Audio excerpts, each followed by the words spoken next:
आधी रात का पहर था। चारों तरफ घना जंगल। एक लड़की डरी सहमी सी अंधेरे के बीच खड़ी थी। ये मैं कहाँ आ गई? क्या मैं सही जगह हूँ? वो इधर उधर देख रही थी, लेकिन घने जंगल के अलावा कुछ भी नजर नहीं आ रहा था। तभी उसे एक आवाज सुनाई दी। यह आवाज सुनकर वो अचानक से डर गई और झाड़ियों के बीच जा छिपी। उसने देखा कि 4 आदमी कंधे पर एक ताबूत उठाए आगे बढ़ रहे हैं और उन्हें पहचानते ही वो बेहद डर गई। हे काली दुनिया की देवी, मुझे बचा लीजिए। वो चारों उस लड़की के जितना करीब आ रहे थे, उसके दिल में खौफ और भी ज्यादा बढ़ता जा रहा था। वो उस तक पहुंचने ही वाले थे, तभी अचानक उसे झटका लगा। अरे उठ दमयंती बेटी, क्या हो गया तुझे? वो नींद से जागी। उसने देखा कि उसकी माँ उसे जगा रही थी और वो पूरी तरह से पसीनों से भीगी थी। हाँ, हे भगवान, शुक्र है सपना ही था। ये रोजाना सोते समय क्या हो जाता है तुझे? पता नहीं माँ, क्यों रोज रोज एक ही सपना आता है, पता नहीं क्यों। दमयंती बिस्तर से उठी और फिर उसने अपने माँ बाप के साथ नाश्ता किया। उसके पिता एक किसान थे और खेती करके ही वो अपने और अपने परिवार का घर चलाते थे। एक शाम उसके पिता खेतों से वापस नहीं लौटे और शाम हो चली थी। ये कहाँ रह गए? मुझे बहुत चिंता हो रही है इनकी। माँ, मैं पिताजी को देखकर आती हूँ। अच्छा ठीक है बेटी, चल मैं भी तेरे साथ चलती हूँ। नहीं माँ, मैं चली जाऊंगी। आपके घुटनों में पहले ही दर्द है, आप यहीं आराम कीजिए। संभल के जाना बेटी। दमयंती अपने पिता को ढूंढने के लिए घर से निकली और खेतों की तरफ चली गई।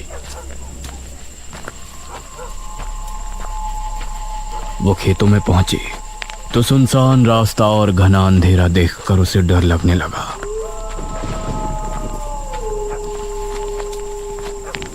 हे भगवान, रात में तो ये इलाका कितना डरावना लग रहा है।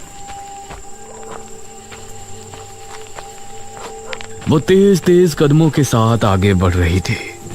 तभी दमयंती, उसे एक आवाज सुनाई दी। कौन कौन है? दमयंती, मेरे पास चली आओ, तुम अभी इस दुनिया के योग्य नहीं हो। ये आवाज सुनकर दमयंती बेहद डर गई। हे भगवान, मुझे ये आवाज बार बार क्यों सुनाई देती है? तभी उसे कुछ ही दूरी पर एक बड़े से पेड़ के नीचे एक आकृति दिखाई दी। कौन है? चली आओ दमयंती, तुम इस दुनिया के योग्य नहीं हो। ये देखकर उसके माथे पर पसीने आ गए और वो डर कर वापस से घर की तरफ भागी। लेकिन उसके कानों में बार बार वही आवाज आ रही थी। चली आओ दमयंती, तुम इस दुनिया के योग्य नहीं हो। दमयंती, मेरे पास चली आओ, तुम अभी इस दुनिया के योग्य नहीं हो। और लंबी लंबी सांसें लेने लगी।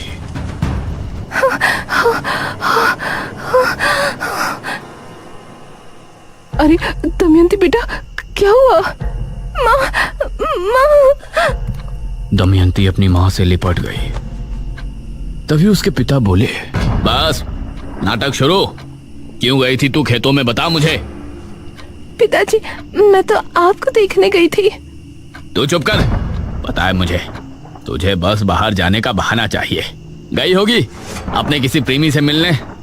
नहीं जी, ये आपको ही देखने गई थी। ये आप क्या कह रहे हैं?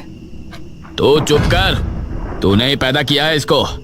अगर बेटा पैदा करती तो मेरा काम में हाथ बटाता, इसकी तरह मुसीबत नहीं पैदा करता। दमयंती अपने पिता के स्वभाव से बहुत दुखी थी। दिन में बाप के ताने और रात में उसे रोजाना वही सपना आता था, जिसमें 4 लोग कंधे पर ताबूत उठाए घूम रहे होते थे। दिन और रात उसे कभी सुकून नहीं था।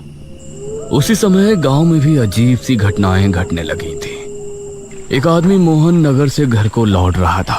आज तो कितने दिनों बाद बीवी से मिलूंगा। आज की रात बहुत खूबसूरत होगी।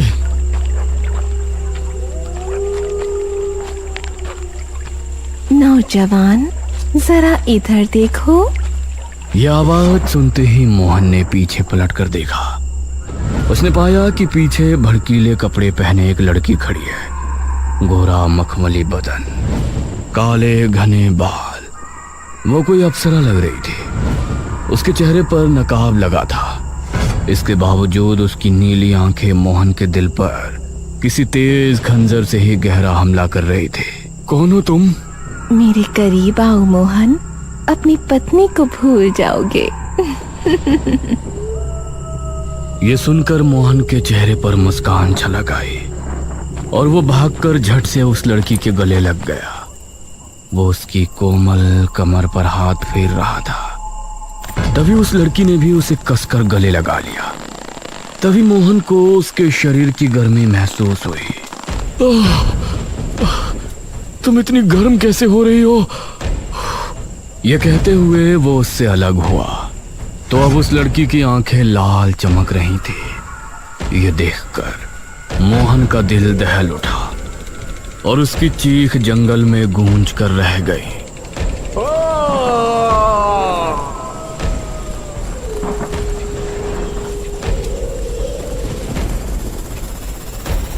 कुछ देर बाद मोहन की लाश एक पेड़ की डाल पर लटकी थी।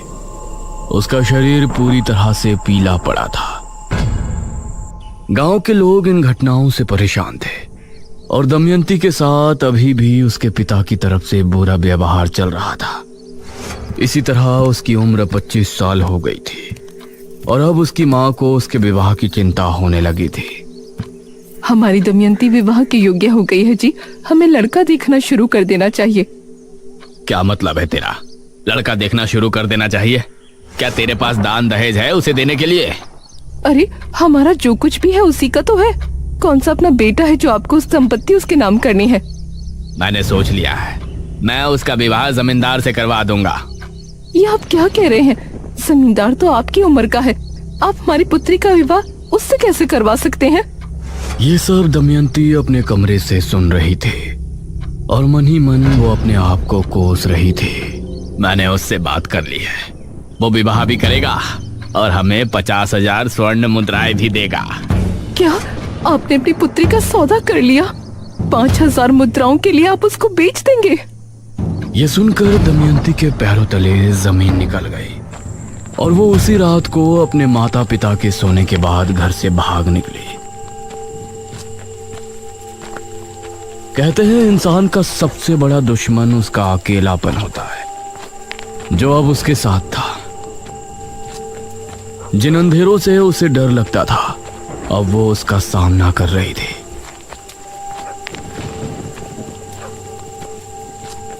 वह जंगल में एक पुराने से झोपड़े में रहने लगी, लेकिन अभी भी वो आवाजें उसका पीछा नहीं छोड़ रही थी।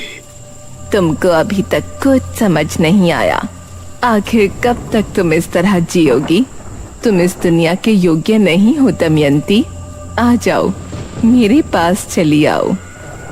उसे महसूस हुआ कि कोई उसकी झोपड़ी के बाहर भटक रहा है, तो उसका डर और ज्यादा बढ़ गया।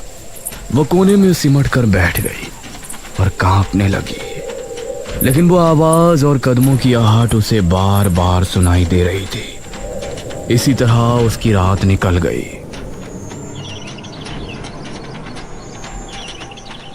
मैं यहाँ नहीं रह सकती। मुझे इंसानों के बीच ही रहना होगा, वहीं मैं सुरक्षित हूँ। इसी सोच के साथ दमयंती उस समय विजयनगर के राजा भीम सिंह के यहाँ हाजिर हुई। उसे देखकर महाराज के मन में अजीब भावनाएं उत्पन्न होने लगीं। सुंदरी, कौन हो तुम? दमयंती ने महाराज को अपनी पूरी जीवन गाथा सुनाई, जिसे सुनकर महाराज को बहुत आश्चर्य हुआ। दमयंती, हमें बहुत अफसोस है कि आपके साथ इतना कुछ हुआ, सिर्फ इस वजह से कि आप कन्या हैं। इतना कुछ होने के बाद भी आपने कोई गलत कदम नहीं उठाया। हम आपकी सराहना करते हैं और आपको अपने महल में रहने का प्रस्ताव रखते हैं। ये सुनकर दमयंती बहुत खुश हुई। महाराज की जय हो, महाराज भीम सिंह की जय हो। दमयंती को महाराज ने कक्ष दे दिया और वो उसमें आकर बहुत खुशी थी। कितने न्यायप्रिय राजा हैं भीम सिंह। जहाँ हमारे पिता ने हमें उनके घर में बोझ समझा, वहीं महाराज ने मुझे अपने इतने बड़े महल में जगह दे दी। ये तुम्हारी गलत सोच है दमयंती। तुम इस दुनिया के योग्य नहीं हो। मेरे पास चली आओ। यह आवाज सुनकर दमयंती ने अपने कानों पर हाथ रख लिया। नहीं। तभी उसके दरवाजे पर दस्तक हुई। दमयंती जी। उसने उठकर दरवाजा खोला तो एक सिपाही सामने खड़ा था। दमयंती, तुमको महाराज ने बुलाया है। क्या महाराज ने हमें बुलाया है इतनी रात में? जी, जल्दी चलिए वरना वो क्रोधित हो जाएंगे। यह सुनकर दमयंती उस सिपाही के साथ कक्ष से निकली और महाराज के कक्ष में पहुंची, जहां महाराज मदिरा पान कर रहे थे। आओ दमयंती, आओ, बैठो। यह सुन दमयंती उनके सामने जाकर बैठ गई। दमयंती, हमने तुमसे ज्यादा खूबसूरत कन्या अपने पूरे जीवन काल में नहीं देखी। महाराज, हमने भी आपके जैसा कोमल हृदय पुरुष अपने जीवन काल में नहीं देखा। हम सोच रहे थे आपको अपनी रानी बनाए, लेकिन ये क्या महाराज, ये आप क्या सोच रहे हैं? अगर आपकी जाति ऊंच होती तो हम आपको रानी बना लेते। महाराज, मैं आपकी दासी बनके ही खुश हूँ। मुझे रानी बनने का कोई लोभ नहीं। अवश्य, आप हमारी मुख्य दासी हैं। ये कहकर महाराज ने उसका हाथ पकड़कर उसे अपने करीब खींच लिया। महाराज, ये आप क्या कर रहे हैं? महाराज ने दमयंती को कसकर गले लगा लिया। तुम हमारी दासी हो, एक दासी का कर्तव्य पूर्ण कीजिए। ये सुनकर दमयंती हैरान रह गई। उसकी चीखें कक्ष के बाहर तक जा रही थी। नहीं, छोड़िए मुझे, छोड़िए, नहीं। और उसके बाहर खड़ा पहरेदार भी उनको सुनकर मुस्कुरा रहा था।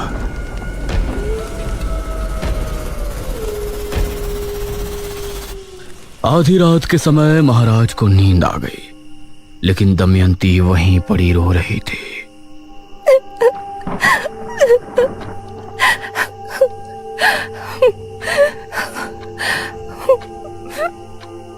उसने एक बार महाराज की तरफ गुस्से से देखा और फिर बाहर निकली। उस समय बाहर खड़ा पहरेदार भी सो गया था। अब दमयंती महल से भी चुपचाप निकल आई, लेकिन अब उसे समझ नहीं आ रहा था कि वो कहाँ जाए। वो आंसू बहाती हुई सुनसान रास्ते से आगे बढ़ रही थी। तभी उसे कुछ याद आया। सही थी तुम। मैं इस दुनिया के योग्य नहीं हूँ। कोई मुझे कुछ नहीं समझता। मुझे तुम्हारी जरूरत है। मुझे पता था कि तुम एक दिन मेरी पुकार जरूर सुनोगी। हाँ, अब मुझे समझ आ गया है। लेकिन अब तुमको भी मेरे सामने आना होगा। कहाँ हो तुम? जहाँ तुम हो उससे दक्षिण दिशा में कुछ कदम की दूरी पर शमशान भूमि से 2 कोस दूर मैं तुम्हारा इंतजार कर रही हूँ। दमयंती दक्षिण दिशा में रवाना हुई।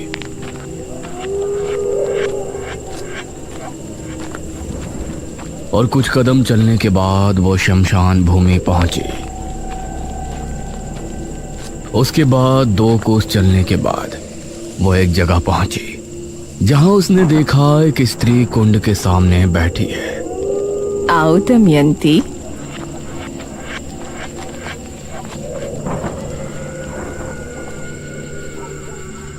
कहिए, आप मुझे कैसे जानती हैं? आपकी आवाज मुझ तक कैसे पहुंचती थी? वो सब मेरी शक्तियों का असर था। मैं एक सिद्ध तांत्रिका हूँ। मुझे तुम्हारी जरूरत है और तुमको मेरी। बहुत कम लोग ऐसे होते हैं जो भगवान के खेल को समझते हैं, जो हमेशा हम मनुष्य को परेशानी में डालता है, भूखमरी लाता है, भूकंप लाता है, कभी मनुष्यों द्वारा तो कभी सीधे तौर पर हमें परेशानियां, दुख, दर्द देता रहता है। लेकिन फिर भी लोग उसकी पूजा उपासना करते हैं।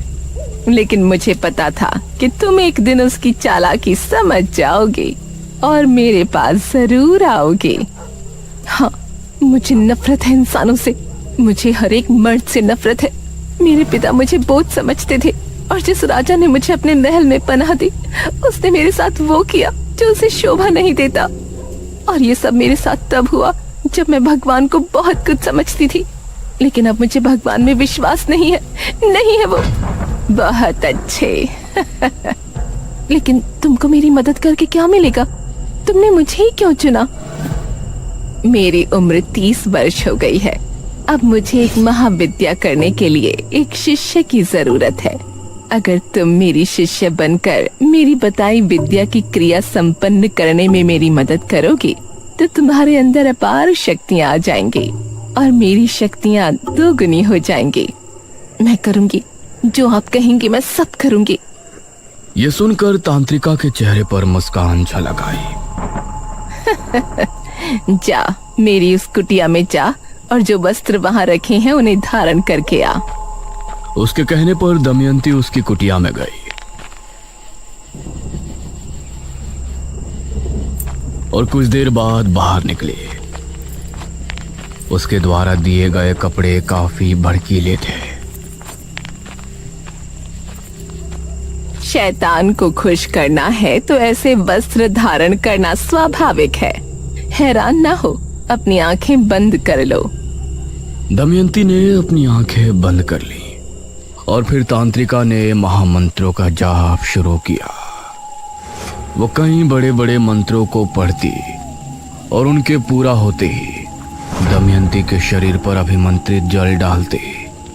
सर्दी के मौसम में ठंडा पानी दमयंती के कोमल दमकते शरीर पर पड़ता तो वो सिहर उठती, लेकिन वो अपनी जगह पर आंखें बंद किए बैठी थी। इसी तरह 3 रातों तक उस तांत्रिका ने दमयंती का जल नहान किया और फिर उसने दमयंती को एक बड़ा सा पत्र दिया। इस मंत्र को याद कर लो। मंत्र बड़ा है लेकिन इसको तुम्हें पूरा याद करना है। दमयंती मंत्र को याद करने में लग गई।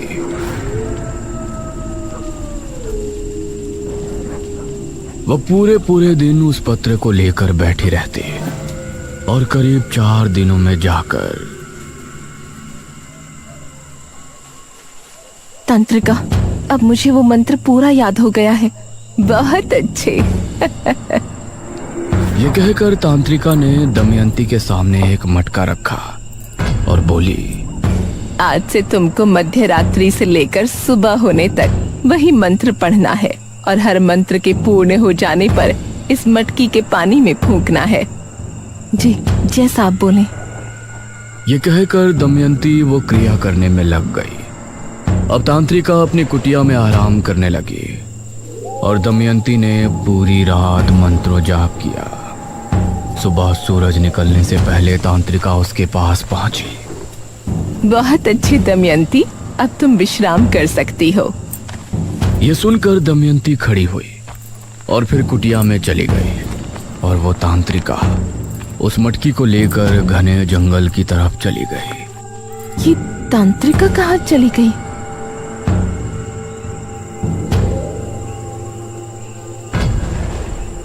अब दमयंती इसी तरह से रोजाना मंत्रों को जाप करके मटके में फूंकती और फिर तांत्रिका उसे उठाकर जंगल की तरफ चली जाती। और ये देखकर न जाने क्यों दमयंती के दिल में सवाल उठ रहे थे। ये तांत्रिका आखिर रोजाना जाती कहाँ है? एक दिन दमयंती चुपचाप तांत्रिका के पीछे चली गई। तांत्रिका बहुत ही घने जंगल में जा रही थी। जहां जाते समय दमयंती को भी डर लग रहा था। उसने देखा कि तांत्रिका एक बड़ी सी मूर्ति के सामने जाकर रुकी और उसने अपना नकाब हटाया तो पता चला उसका आधा चेहरा झलसा हुआ था। ये देखकर दमयंती चौंक पड़ी। शैतानों की देवी, क्रिया पूरी होने वाली है, अपना आशीर्वाद दीजिए। उसके इतना कहते ही उस मूर्ति से एक दिव्य रोशनी निकली और फिर वो उस मटके के अंदर चली गई। धन्य हो शैतानों की देवी। ये कहकर वो झाड़ियों में चली गई। ये कहाँ गई? तभी झाड़ियों में हलचल हुई। तांत्रिका वहां से एक लड़के को निकाल कर लाई। पैर रस्सी से बंधे थे। तभी तांत्रिका की आंख लाल होकर चमकने लगी और उसने उस लड़के पर हमला बोल दिया। तांत्रिका ने उस लड़के के साथ वो किया जो दमयंती के लिए देखना बहुत ही भयानक था और कुछ ही देर में वो लड़का मृत हो गया। उसका शरीर नीला पड़ गया। ये तो एक डायनी है, तांत्रिका नहीं। क्रिया पूर्ण होते ही मैं इस मटकी का भी मंत्रित जल पी लूंगी और तभी मैं कर्ण पिशाचिनी की शक्तियां भी हासिल कर लूंगी। उसके बाद अपने इस झुलसे शरीर को छोड़कर मेरी आत्मा दमयंती के शरीर में वास कर लेगी। तब मैं बनूंगी इस संसार की सबसे खूबसूरत डायनी, जिसके पास कर्ण पिशाचिनी की शक्तियां भी होंगी।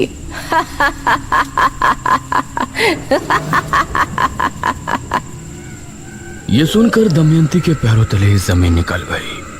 वो वहां से भागी और चुपचाप आकर अपनी जगह पर लेट गई।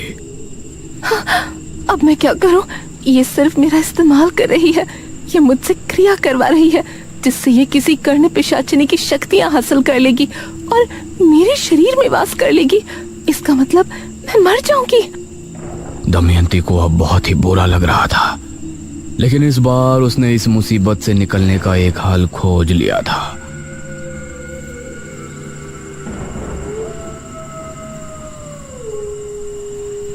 वो अगली रात भी क्रिया करने के लिए पहुंची। आज की क्रिया पूर्ण होते ही तुम्हारे अंदर अपार शक्तियां आ जाएंगी और मुझे हासिल होंगी कर्ण पिशाचिनी की शक्तियां।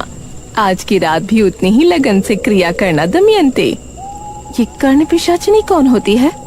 कर्ण पिशाचिनी में वो शक्ति होती है कि वो सामने मौजूद इंसान के मन की बात सुन सकती है और किसी इंसान को देखकर उसका भूतकाल भी जान सकती है। यह सुनकर दमयंती ने कुछ सोचा और फिर क्रिया करने बैठ गई, जो कि आखिरी रात थी। आज रात तांत्रिका को भी नींद नहीं आ रही थी। वो दमयंती के पास बैठकर उसे निहार रही थी। दमयंती को मंत्र पढ़ते हुए सुबह होने ही वाली थी। तभी डायनी खुश होते हुए खड़ी हुई और दमयंती की तरफ बढ़ी। वो उस मटकी को उठाने ही वाली थी कि तभी दमयंती ने अपने कमर बंद में छिपा खंजर निकाला और तभी डायनी जमीन पर गिरकर तड़पने लगी। और तभी दमयंती ने मटकी उठाकर अपने मुंह से लगा ली। यह देखकर डायनी चिल्ला उठी। नहीं! दमयंती ने पूरा पानी पी लिया और मटके को जमीन पर मारकर फोड़ दिया। डायनी एक तेज चीख के साथ राख बनकर खत्म हो गई। दमयंती अभी उसे देख ही रही थी कि तभी तेज हवा चली और तूफान आ गया। दमयंती अपने आप हवा में उड़ गई। नहीं! और वो उसी मूर्ति के सामने जाकर गिरी। दमयंती, तुमने डायनी को उसकी क्रिया के समय मार डाला, इसीलिए अब डायनी की सारी शक्तियां तुम्हारे शरीर में आ चुकी हैं। इसके साथ ही तुमने जो क्रिया की थी उसके जरिए कर्ण पिशाचिनी की शक्तियां भी तुमको हासिल हो गई हैं। अब तुम हो मेरी सबसे प्रिय शिष्य, सबसे ज्यादा शक्तिशाली और सुंदर डायनी दमयंती। ये सुनकर दमयंती ने उसके सामने हाथ जोड़ लिए और भयानक अंदाज में हंसने लगी।